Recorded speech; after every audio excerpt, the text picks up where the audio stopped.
My name is Wilson da Silva, and I'm a science journalist and founding editor of Cosmos magazine, and I have the pleasure of being your host today. This extravaganza is brought to you by the Sydney Quantum Academy, a unique joint venture between the University of Sydney, UNSW Sydney, UTS, Macquarie University, and its founding supporter, the New South Wales Government. Now, before we begin, I would like to first acknowledge the Bedigal people, who are the traditional custodians of this land. I would like to pay my respect to the elders, both past and present, and extend that respect to other Aboriginal and Torres Strait Islanders people here today.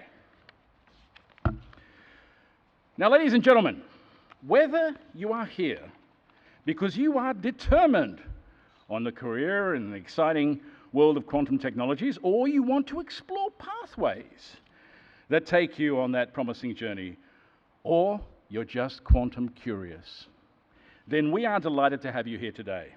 And so are our Careers Fair exhibitors, who have 14 booths upstairs in Gallery North. We encourage you to visit them all. They include Amazon Web Services, Quintessence Labs, Defence Science and Technology, CSIRO, the ARC Centre for Excellence in Quantum Biotechnology, KPMG,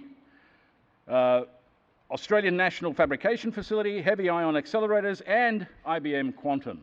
That's quite a lineup, I would have thought.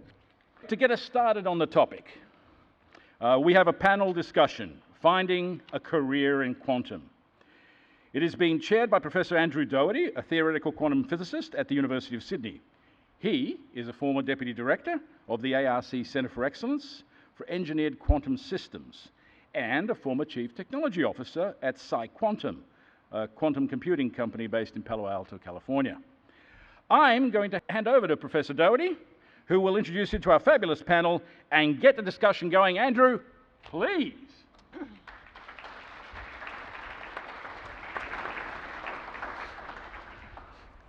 Okay, everybody. So as you've heard, I'm Andrew Doherty, and I'm almost going to get the panel to introduce themselves once we get started. Before I get started properly at this fantastic Careers Day, I do just want to acknowledge the traditional owners of the land here, the Bidjigal and the Gadigal people of the Eora Nation. I think it's really important to acknowledge that those first Australians were living in this area for a very long time, many thousands of years, and as we sort of look to a project of building a nation of Australia that's really a partnership with the first Australians, it's really interesting to look around a room like this and ask who's in it and who's not, and just to acknowledge that we have a responsibility as a community to try to build a more inclusive nation, and that includes our scientific community. So something about me first. So I'm Andrew Doherty. I'm originally from Otautahi, Christchurch in New Zealand. While we're talking about Indigenous people, that's the whenua of the Ngāi Tahu iwi, and if you go to the South Island of New Zealand, I would urge you to learn something about their contributions to politics, culture, commerce in New Zealand, and in the South Island of New Zealand particularly.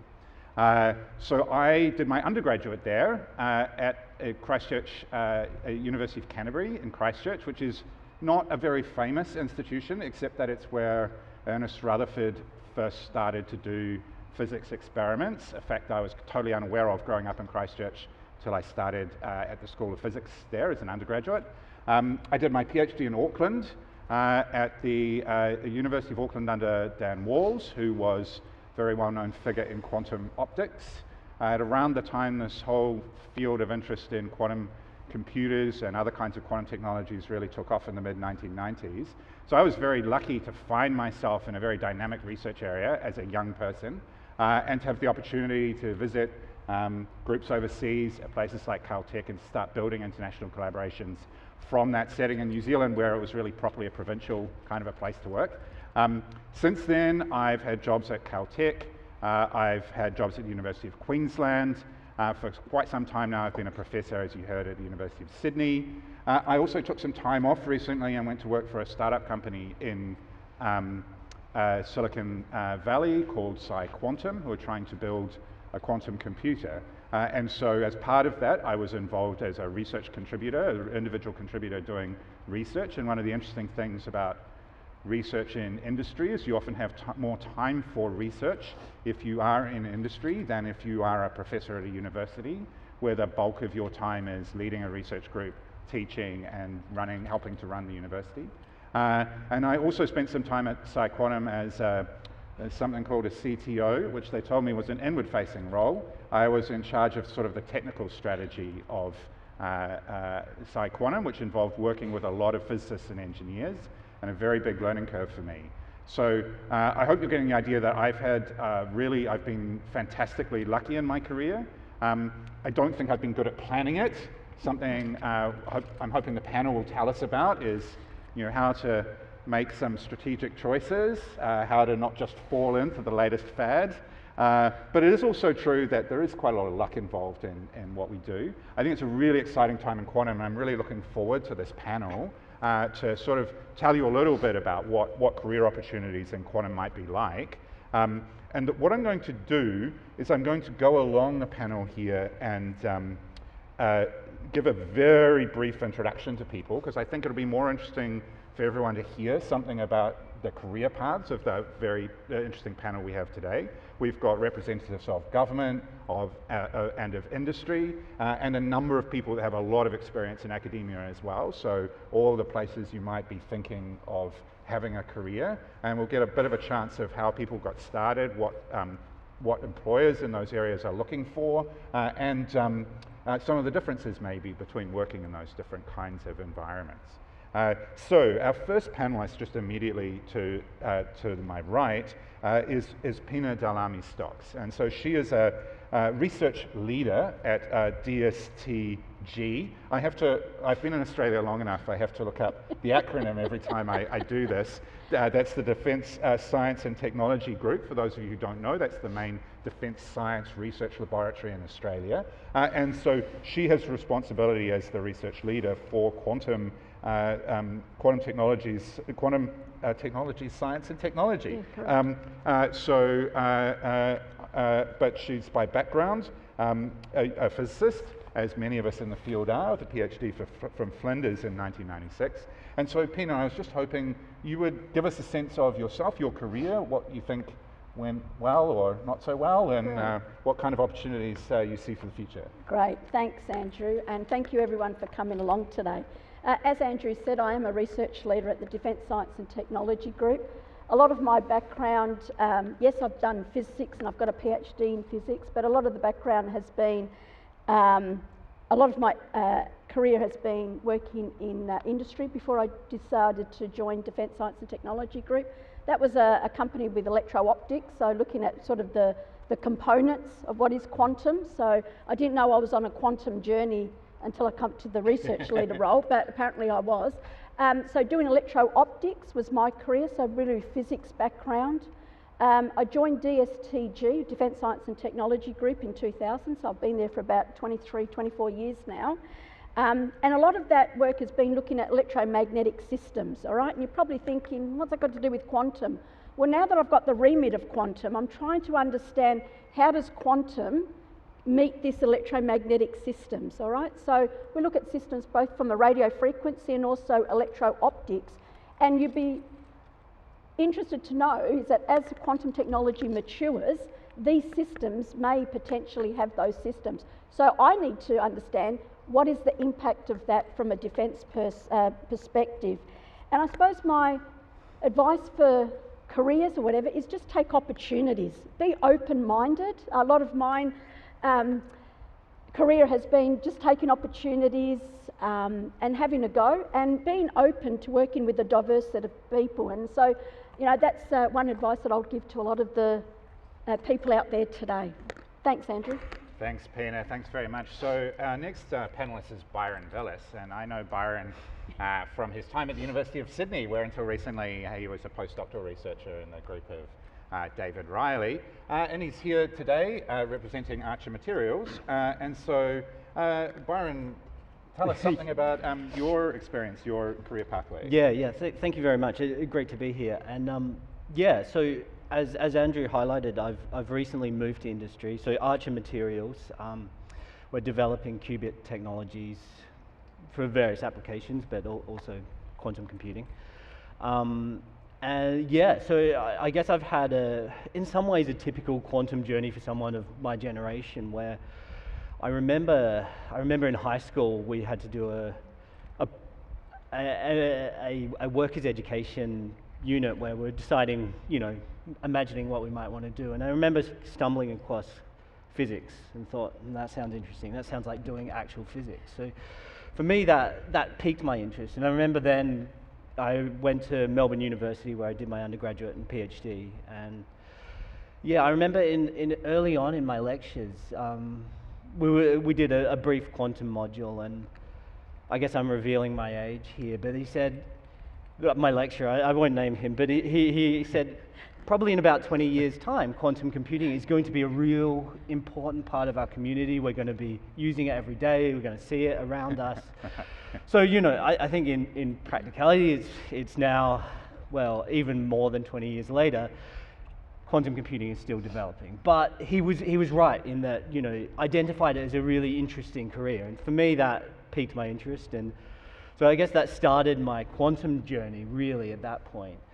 From there, I did a PhD at Melbourne University where I looked at defects in semiconductors. So that was sort of on the edge of quantum computing and quantum, but really for the ideas of developing quantum out of what I was doing.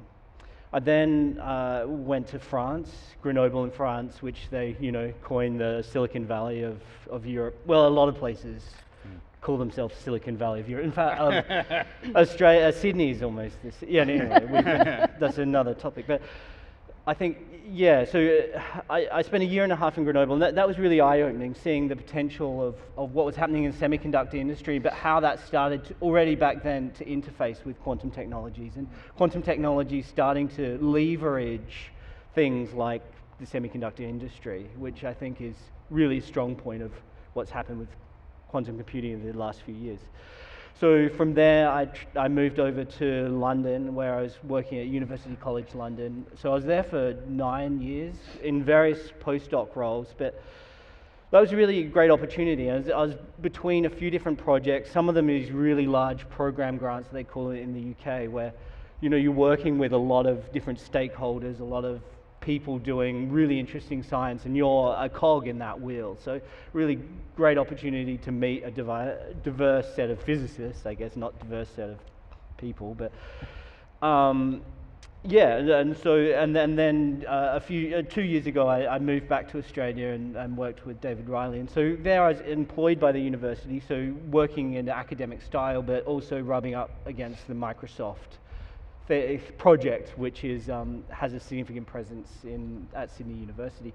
And then 9-10 months ago moved over to Archer Materials, and so I'm currently developing readout technologies for our qubit architecture and leading a team of scientists doing that. So I'll just flag that we have a number of roles sort of coming in the near future, so you students, please make contact. Really keen to talk about future roles with you if you're interested. Excellent. Now we're talking business. Yeah. So our next panelist, Amanda Seedhouse, is I hope closer in career stage to many of you. So she's recently graduated with her PhD from the University of New South Wales, and she's started working at a very exciting new startup called Diraq, who are interested in semiconductor quantum computing. So Amanda, could you tell us something about that? Of course, yeah, thank you very much. So yeah, I'll go over my very short career journey in comparison. So I'm actually originally from the UK, and I did my undergraduate in physics in Cardiff, which is located in Wales. And actually at the beginning of my undergraduate, I figured I would be an astrophysicist, and that changed as I progressed through my undergraduate degree. I started doing my thesis project and summer projects on quantum-related things. And then I figured, I actually have an interest in quantum physics. It was exciting, there was lots to do in the theoretical side of things, and now I'm currently in theory, so that made sense for me. And then I did my master's also at Cardiff University. And eventually I decided to move to Australia. But as a bit of a break, I was having a bit of a gap year working in bars and kind of relaxing from academia. And I had the opportunity to do a PhD here in Sydney, so I took it, and I did my PhD, finished mid last year, doing my PhD at UNSW, looking at the theory side of things in spin qubits in silicon quantum dots. And I didn't realize that I enjoyed quantum computing at that point. I just liked physics, I liked quantum physics. The role was very quantum physics based, so that was exciting. And that also then gave me the opportunity to be in Diraq. So Andrew Diraq, who is the founder and CEO of Diraq, was my supervisor during my PhD, or one of my supervisors. So I had the opportunity to stay on, and for the past half year, I've been in Diraq doing similar things I did in my PhD, so still theory-based. And I still actually have, because it's a startup, we still have the opportunity to be a bit more academically inclined. So now I'm doing a bit of academic work as well as doing some more industry-based work, which it's very suited for me. I'm unsure in which direction I want to go in the future. And on top of that, I want to mention I volunteer for Quantum Women. So they're an organization who, they run events and want to inspire the next generation of women in quantum. So I help run events and go with the discussions that Quantum Women have. But that's it from me, I think. Thanks very much for that, Amanda. And I think it's something we're all facing. That, I mean, Byron alluded to the fact that a diverse set of physicists is definitely not the same thing as a diverse set of people. And so maybe I hope we might touch on the issues of women in physics and other underrepresented groups just later on. Before we do that, and while it occurs to me, Wilson, I just noticed that there is a timer in front of me that I'm fairly sure is supposed to be counting down, but just says 1 hour. So we're at quite a lot of danger that the session never finishes if we don't get to a point of it telling me something other than that. Sorry, I'll just leave that. So our last panelist, Chris Vale. I first met Chris mumble years ago, 20-some, at the University of Queensland, where we were both researchers. He spent a lot of time as an academic at Swinburne University and has recently moved to CSIRO to lead their quantum effort at CSIRO, which I think is very exciting for our community. And Chris, something about your career and experience. Sure, thanks Andrew, and thanks everyone for coming. It's great to see so many people here, and hopefully we can give you something that's interesting and a bit useful for you today. So my career, probably I have up until about a year ago followed a very traditional academic career path, not by design the whole way through so much, but really by finding myself in positions or with opportunities that I just thought, actually this looks interesting, I think I'll quite enjoy this, so I'll try this for the next little bit.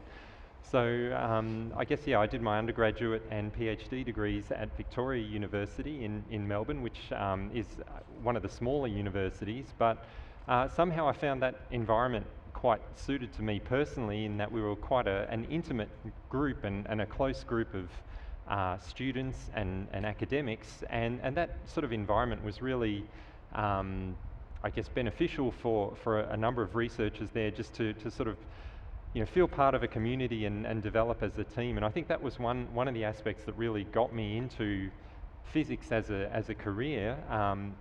Was basically finding a group of people that I felt I worked well with and enjoyed working with and enjoyed spending time with, discovering new challenges and so on. So I think that's one message I can give to people is try and find your people when you look for a career, and that will make going to work, the tasks and the people you work with, it makes it just intrinsically very rewarding. So that's one of the key messages I would give to people is choose paths which find where you're with your people. So after my PhD, I did a postdoc in the UK at the University of Sussex, which was very fortunate to work with again a great group of people there on cold atom physics, Bose-Einstein condensate. So this is at the time when shortly after Bose-Einstein condensates were first experimentally produced, and there was a lot of real basic discovery research happening.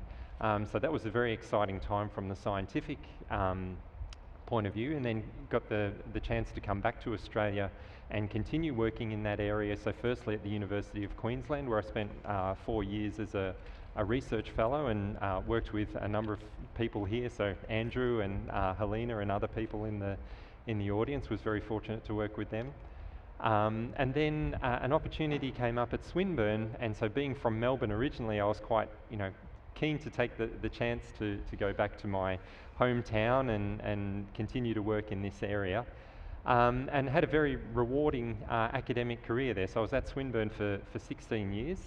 A lot of great times, a lot of great research came, a lot of really fantastic students I had the chance to work with there, and that was really awesome. And then what had also been happening, I guess, parallel in the quantum field is that a lot of the sort of breakthrough science that people were focused on initially was now starting to come to a point where people realizing actually this could be useful for things. So at that same time, we had really great startup activities being led by a lot of people here in Sydney, for example. So companies started popping up, Q-Control, Diraq, SQC, all the companies that we now know in Australia, and helped also by the Sydney Quantum Academy. So seeing things really start to move from the university labs into kind of industrial labs, and really generating interest and impact outside the labs. So I think it's a really exciting time to be in the quantum field, and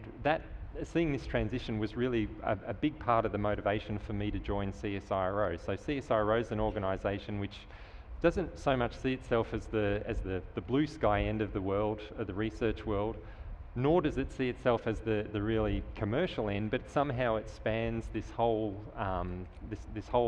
pipeline in between those two ends. And I think that's a really interesting place to be in the quantum area at the moment. And so at CSIRO, we've been really building our efforts in the quantum research area. That's across a broad span of activities, from sensing through to communications and quantum computing and algorithms and so on. And so I think there's really a lot of opportunity around now in the quantum area for people, whether they're into software, whether they're into electronics or engineering. There's a huge range of opportunities there. So hopefully these are some of the topics we'll get to explore, but that's really a brief overview of how I got to where I am, and what are the sorts of things that we're interested in doing now. Thanks. Great, thanks very much, Chris. You'll be relieved to know out there I'm now seeing a clock, so you're not trapped in here for the foreseeable. So I just want to pick up on something you were saying there, Chris. Along this panel, I think there are 5 physics PhDs, but you mentioned there like a number of other kind of skill sets. So I suppose my question for you, just briefly, is what is an interesting preparation? Do I need a physics PhD to start a career in quantum? That's it. Yeah. Thanks for following up on that point. I think 10 years ago we probably all thought, yes, you do need a physics PhD, or at least you want one to be able to be part of the quantum industry. And a lot of the things we've seen have been driven by people with physics PhDs. But a lot of the people now being employed by the quantum industry are not physics PhDs. They're people with business knowledge, or even HR, or these are not necessarily the pure physics technical skills that we all love. Like it's great to understand how qubits work and what superposition really is, and so on. But at the end of the day, there's a lot of jobs that don't need you to know that, and the end users of quantum technology certainly don't need to know a lot of that stuff. So, I mean, maybe in some sense, the mark of what our success of quantum technologies is when we stop calling them quantum technologies and just call them technologies. And so, as we know with any technology, there's a huge range of huge talent pool needed to bring a technology into a market. And I think so. Yes, engineers are very much needed, but design, business skills, all of these things now are starting to find real applications and real opportunities in the quantum industry. And so I think this is going to be a chance for real growth of the quantum industry. Yeah, so Pina, you're also leading like a large group with lots of diverse skills. So what's your view of that? If you're sort of starting a quantum activity at DSTG, what kinds of skills are you looking for to get people involved in that? Great, thanks Andrew. Yeah, I agree with Chris. You don't all need to be a quantum PhD physicist to get into quantum. The diversity of skills and knowledge that we need, because what we're actually starting to see is a lot of these quantum technologies coming out of the theoretical labs. I remember when I was going through uni, it was always theory, it was in the lab, in all controlled environments. Now you're actually seeing it being built. You're actually seeing prototypes being built, right? So it's starting to transition from the lab into something that we can use. We're actually seeing it, we can feel it, we can use it, it's tangible. And so the skills, in order to get it from a lab into something, you need the engineers, you need the technical know-how.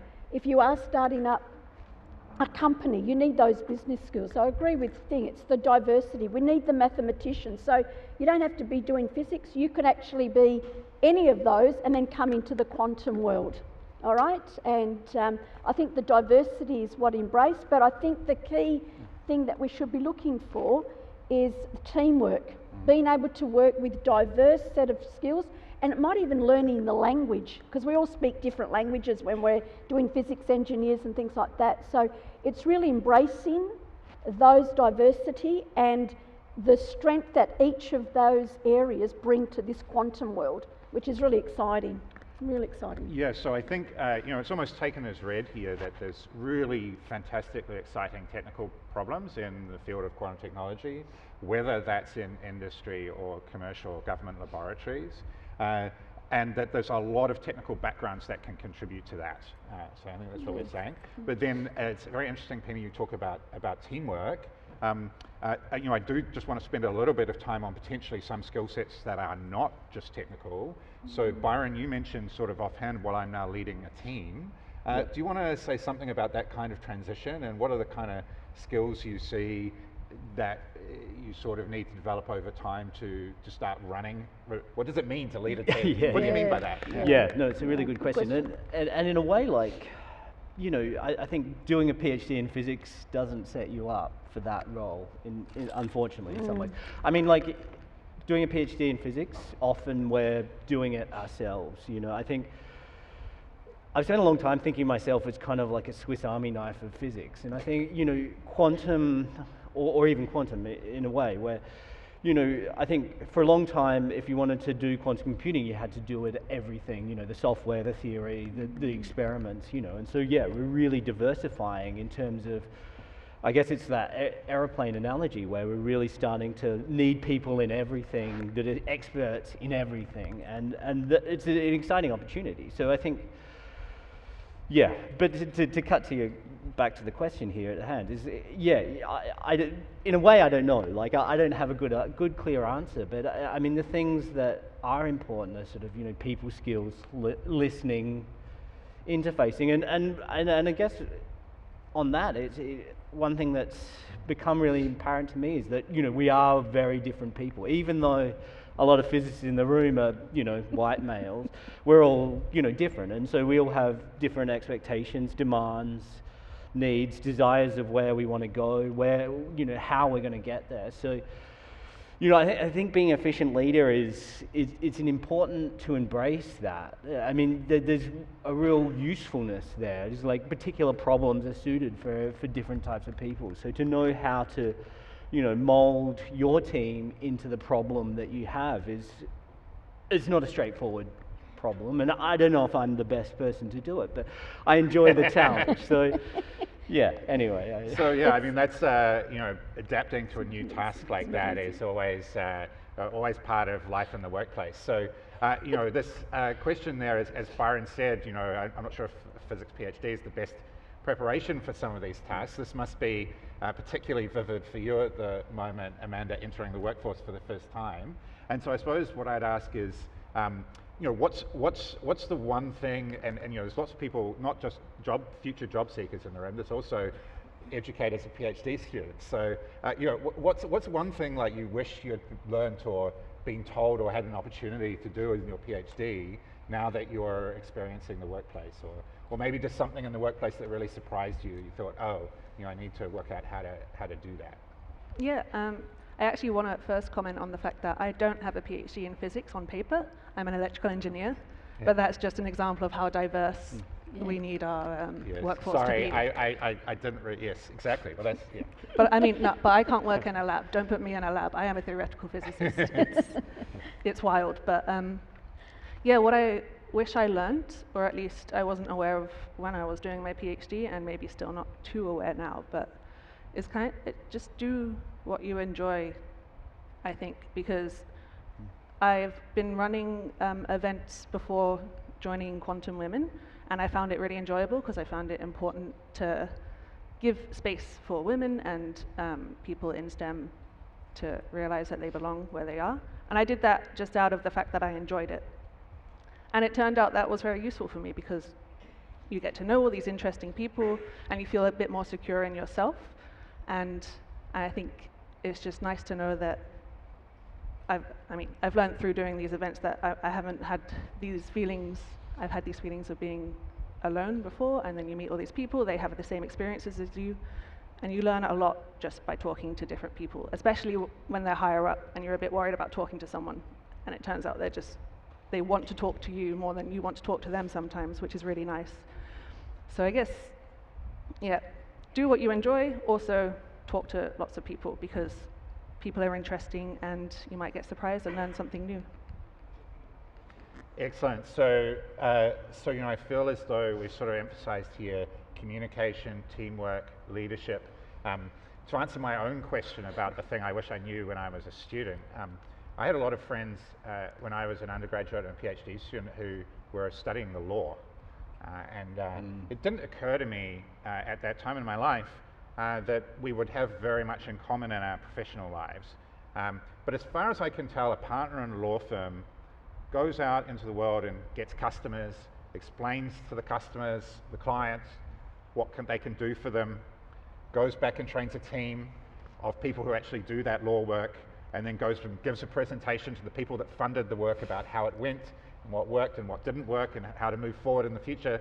My impression, in fact, is the day-to-day life of a physics professor and a senior lawyer is actually not so different because of all of these skills, the communication skills, training and leadership, you know, learning how to ask for money, learning how to spend it wisely, learning how to present what you've done in an effective way.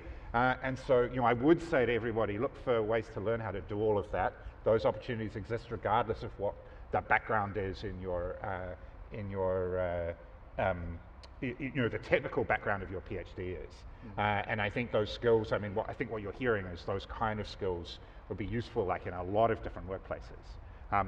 So I want to turn now a little bit, instead of talking about skills and preparation, a little bit to what kinds of opportunities there might be in quantum career paths in the future, and the different kinds of organizations you might choose, because we have a lot of diversity there represented. And so maybe to think a little bit about you know, why you might choose to work in academia or in industry or in government laboratory. And so maybe I'm going to go back to Chris. I didn't mean to do this in quite such a regimented order, but you know, why not? Yeah, feel free to sort of bust it at some point. But you have recently left academia for government laboratory, and you know, CSIRO is an enormous organisation, and it's a government organisation. So maybe give us a sense of, you know, what would be some of the, you know, differences in those environments. What are some of the pluses and the minuses of those two, and how easy is it to transition between those two places? Yeah, I mean, I think that really a good question, and a lot of potential things to take on board with this. So certainly, having only known the academic career path for a long time, I was very familiar with it and probably quite comfortable with it. And there's certain things about that, an industry, when you're comfortable with it, that you just take for granted without really appreciating it, or really appreciating that, you know, outside of your organisation things happen quite differently. So A couple of things I would say about CSIRO compared to universities. So universities, well, firstly, really success is often marked by as individual success. So, you know, your group does well, your students get a great paper, or you know, you win a research fellowship. These are the things that you're applauded for at a university, which is great, and it encourages some really innovative and individual activities and you know, developments. And so in that sense, that can be a fantastic environment. At CSIRO, I would say it's a little different in the sense that it's more you know, very much focused on the goals of the organisation and much more cooperative. So people, if your area succeeds, it's not necessarily going to be at the expense of another department or another research team in your department. So it's really it's more I think the support services, or the support that's available for research teams at CSIRO are in some sense a bit better structured and a bit more ready to help on certainly some of the problems, and it's really because, you know, we engage with industry, we engage with academia, we engage with a whole range of partners, so they've developed a lot of these support structures, and that works quite well. So it's sort of a different mindset, rather than at universities thinking, okay, if I want to do this, I've got to do it all on my own, but actually you sort of talk about what you want to do, and then someone else will say, oh yeah, no, I know so-and-so works on that, they'll be happy to help you on that, and so you go and talk to so-and-so, and sure enough, they are very happy to help, and a more, I guess, collective decision making and things, which, you know, sounds like it could potentially stall activities and slow things down, which, you know, fair enough, and I know CSIRO gets a bit of criticism for inertia, but in some sense I think there's good reason for inertia, and for an organisation like CSIRO, you know, we take our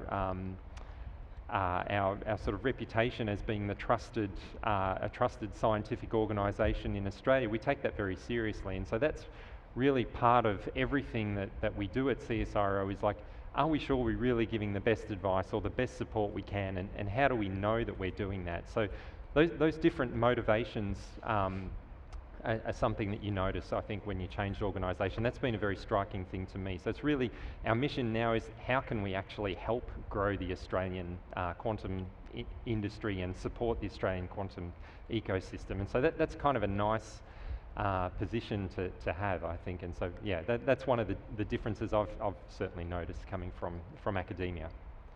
Yeah, so that's, I mean, that really gets to, you know, CSIRO is a very large organisation. It's got better processes in some ways, but that slows things down in others. If I were, you know, if I were a mid-career person in a university, I'm not doing a lot of day-to-day research. If I'm a mid-career person at CSIRO, could I still be pursuing daily research in that kind of career? I think you can. Yeah, I mean, certainly the teaching burden is not there at CSIRO. So I say burden, but actually teaching is a genuinely rewarding, you know, activity. I mean, I actually enjoy teaching a lot. It's writing exam questions and, you know, dealing with the late emails. That's the hard bit. But you know, we all have all have those memories. But no, there is a lot more kind of customer interaction that you would do as well. So part of your research is not necessarily in the lab. It might be talking to clients or talking to potential customers, really trying to understand what they want and how you can help them. So in that sense, you are not so much in the lab aligning lasers or soldering, you know, soldering circuits, but you're still, you know, the work you do is still very much research focused, trying to think about how is this solving a problem. So at a mid-career level, this is exactly the sorts of things you might find yourself doing here. Great. So, and Pina, you went from a career in industry into government research laboratory. So do you have any reflections on, you know, what the contrasts there are and what maybe some of the pros and cons of government as opposed to an industrial career might be? Right. when I was working with industry, it was a very small company, and so the experience was that I could directly meet with managing director straight away. Very agile, very dynamic kind of thing. I suppose coming into Defence Science and Technology, we're part of a bigger Department of Defence. Just like Chris, it can be a little bit slow in some cases, so that was a bit challenging. But the beauty of DSTG and working in government is the fact that there is funding there for programs. We work on national security and defence projects, and so there is funding aligned to that, and you'll be able to sort of deliver products on that. So whereas in some of the industry and also university, you have to go find that money, so which is quite challenging in trying to do that. So there's disadvantages and advantage in both, but for me, it's for government, it's and in particular Defence Science and Technology Group is I'm doing something to deliver something at the end of the day, and to know that whatever I've done or the team has done, you know someone's going to use it and it's going to keep someone safe at the end of the day. Yeah, so in academia, a lot of people value the opportunity to work on a problem they feel passionate about, to have their own, basically senior academics are required to have their own distinctive research programs.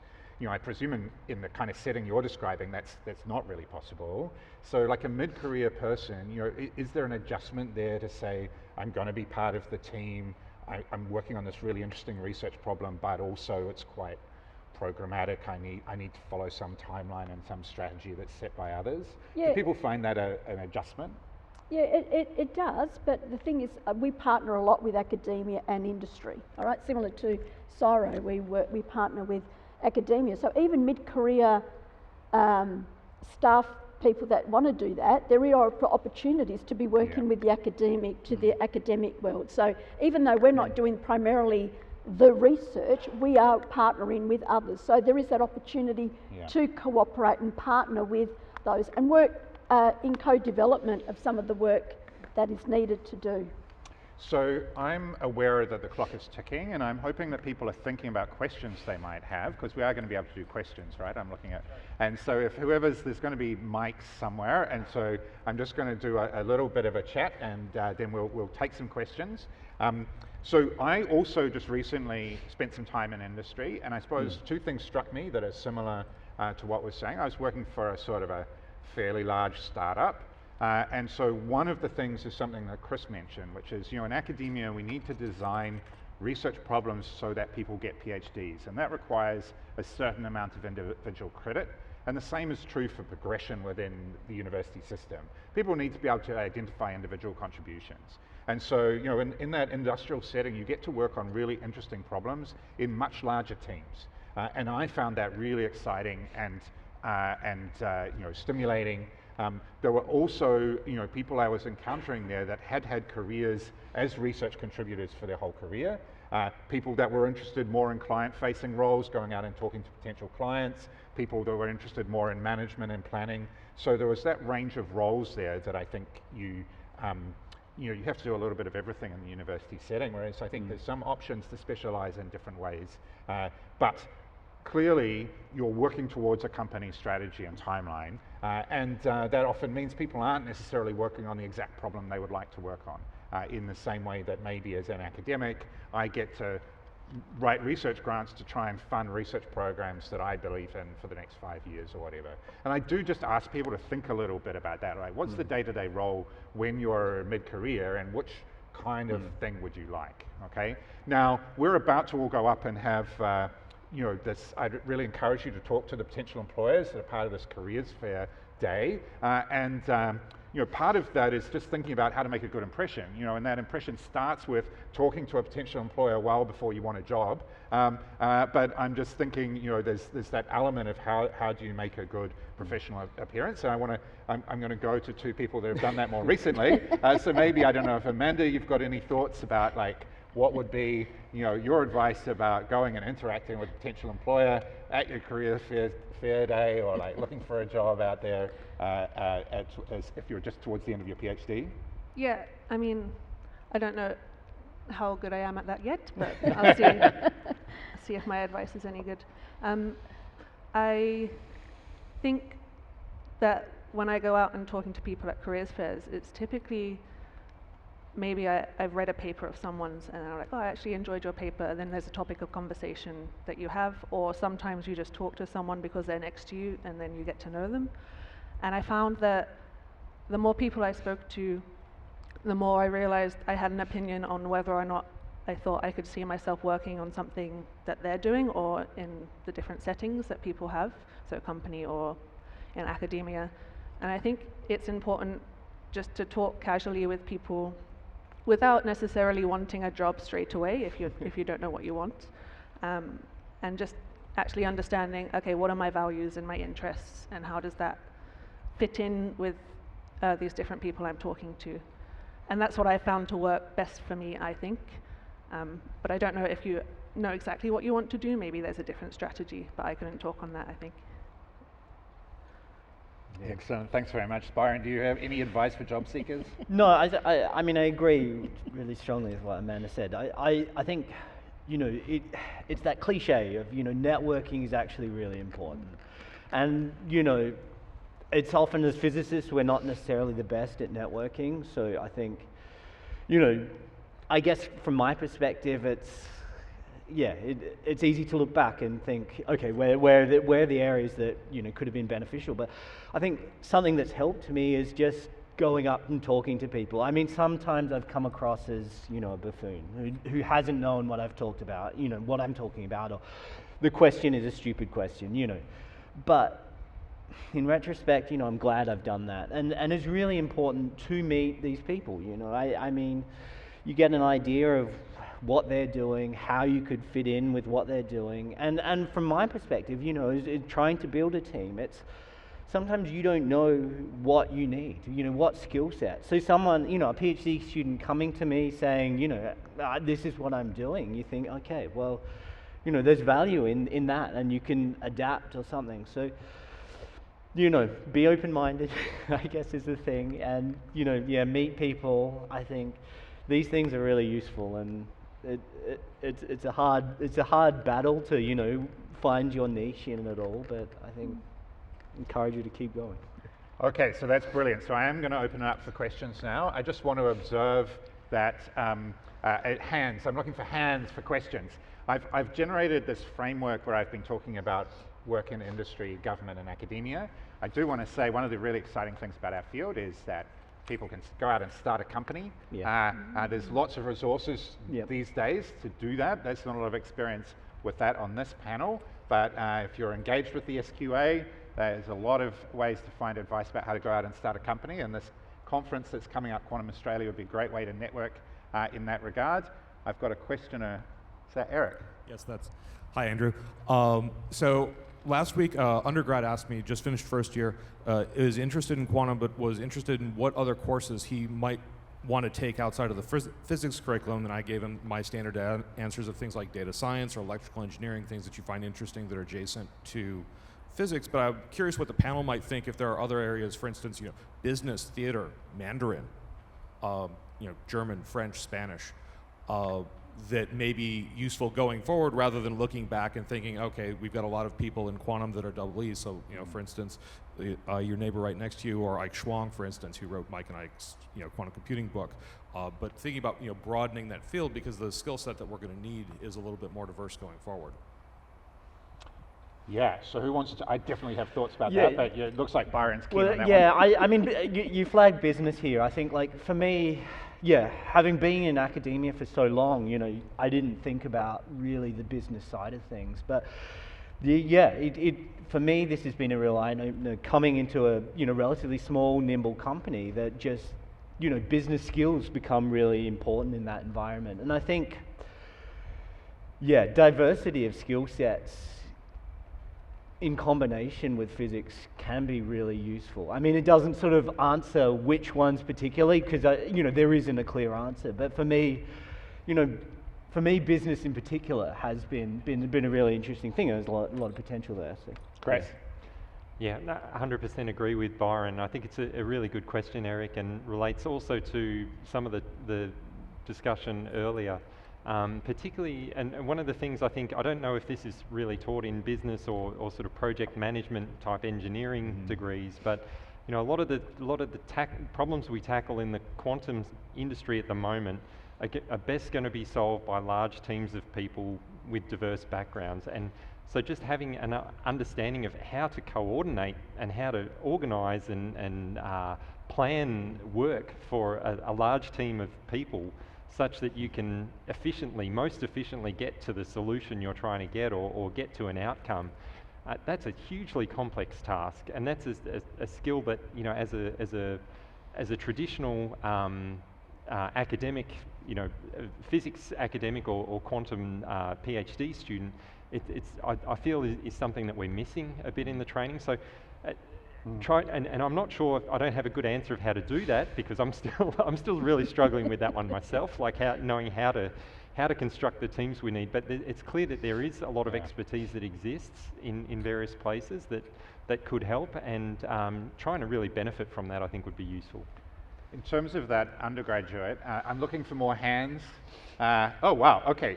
So I do just want to say, commit to some disciplinary knowledge, physics, chemistry, electrical engineering, then do things you love, and look for something where the assessment includes writing an essay and working in a team and giving a presentation in addition to those technical skills. There was a question in the back there. Yeah.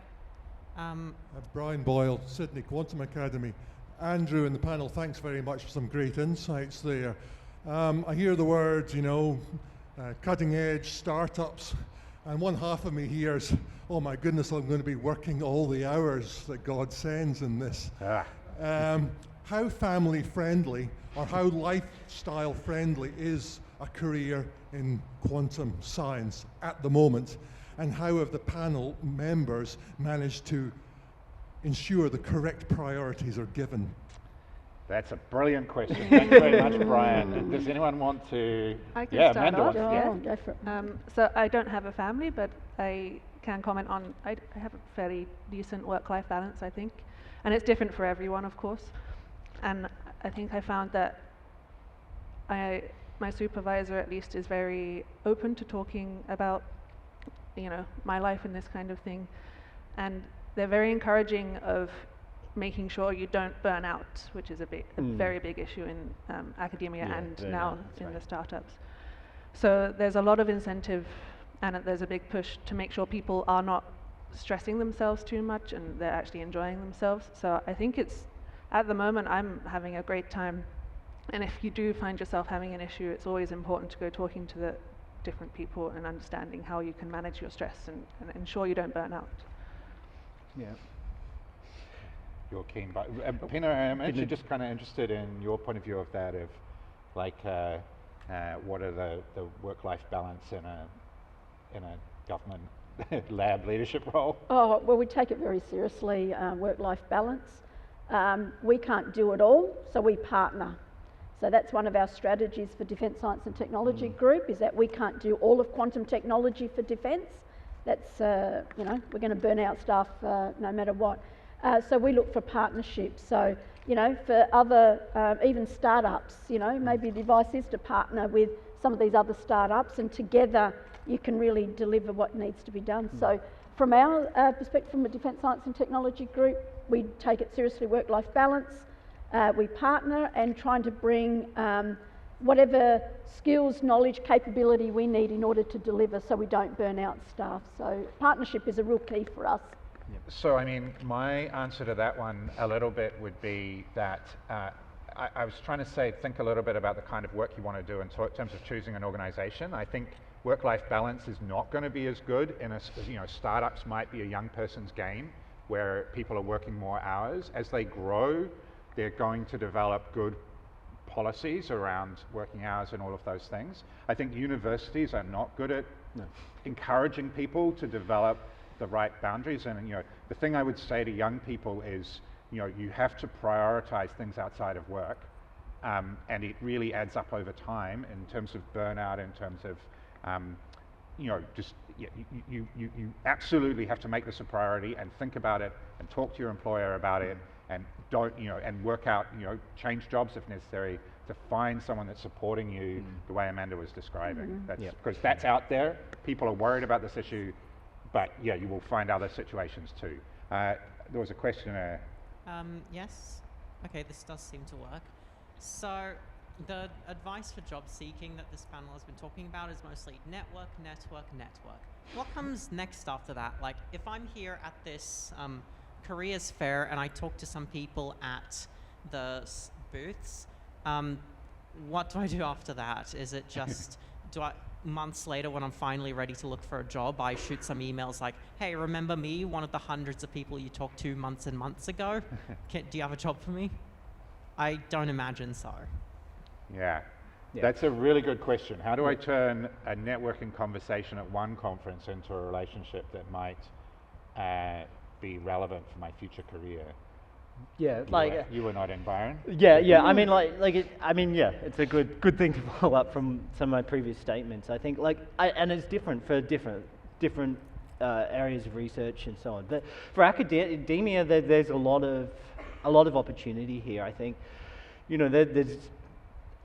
For me personally, I got a lot of traction from visiting other academics. So, you're finishing your PhD, you can offer to give a talk or come and visit, a chat, And I think there's a lot of opportunity of expanding or continuing that network. So if there's a company, say for example, Archer Materials, you enjoy what they're doing in research, then, an occasional email saying, can we meet for a coffee? Those types of things can actually travel a long way. To be honest, it doesn't necessarily happen a lot, but I really encourage someone in that sort of position to really, explore the possibility of doing that, of really, trying to continue the network, but applying for jobs and things are that's the obvious next thing. But can I just add to what Byron was just saying? With that, you could also ask them what opportunities are there in your organisation to come and work for you. For example, Defence Science and Technology Group, we have a whole range of program where people can come in either as a vocational student program where they spend 12 weeks on a scholarship with Defence Science and Technology Group. So out of a business card, you can say, Pina, what opportunities does Defence Science and Technology Group?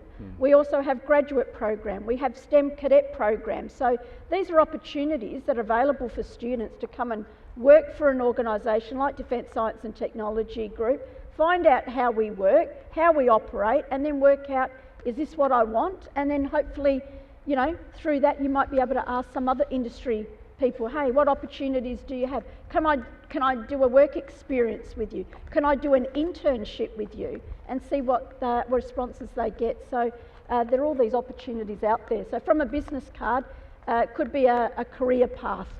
So I think this, thanks. So I think this is right, that there are lots of opportunities before the final job. Chris is very keen to say something there along similar lines. Similar lines to what Pina was saying.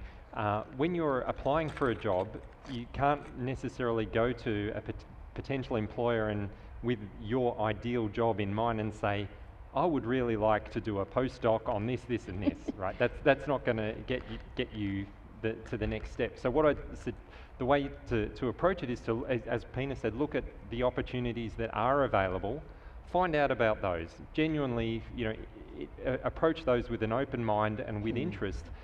Even if you don't end up taking them, you've started a conversation and you can try and potentially find other opportunities within that organisation to go ahead. But these will happen if you really understand that it's got to be a two-way dialogue. So the employer's looking to get talented people.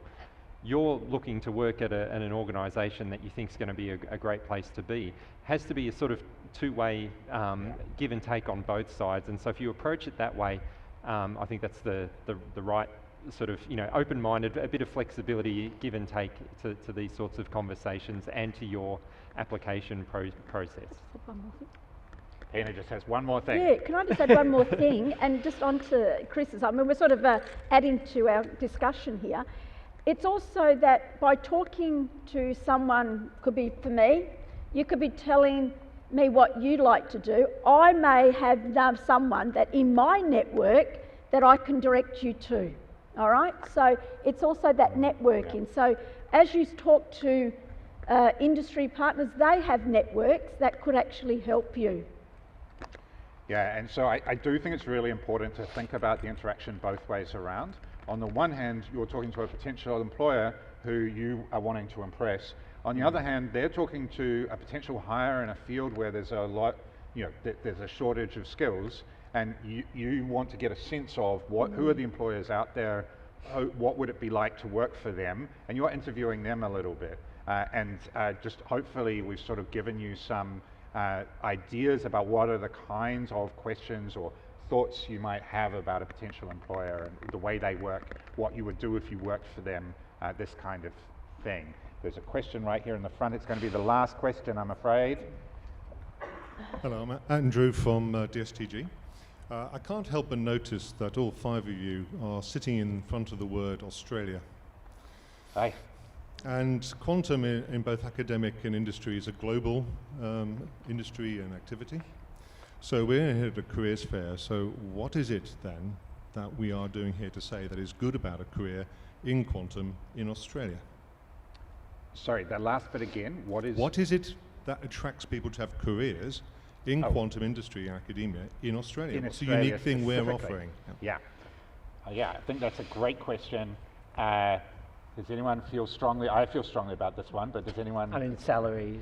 Yeah. So I mean, the first point to make is that there is genuinely a lot of expertise in quantum in Australia.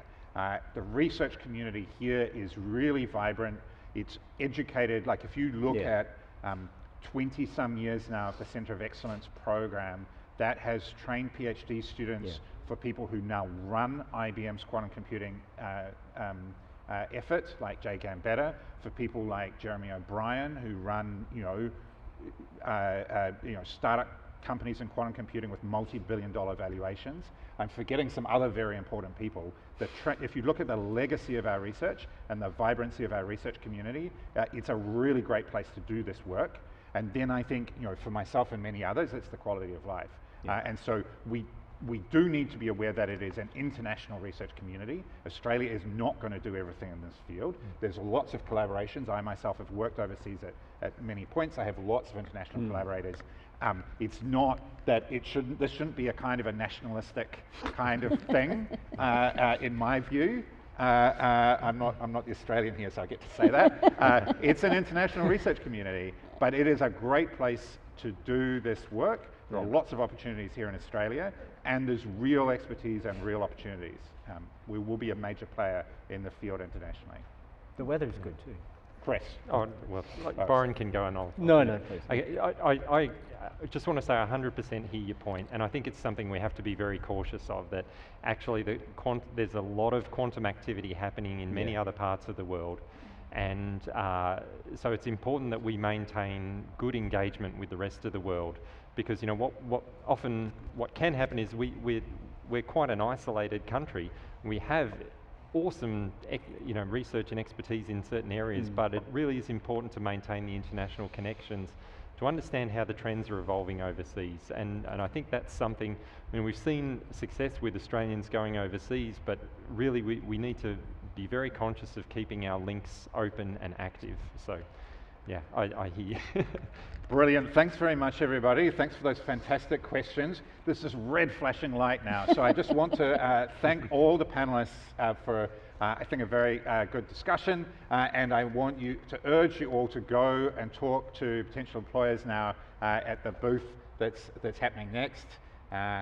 Wilson, I'll tell you where to go. Different strokes taken by different folks ended up in the same sea of quantum possibilities. Isn't that delightful? Thank you so much, Andrew. And a big thank you to the panel. Yes.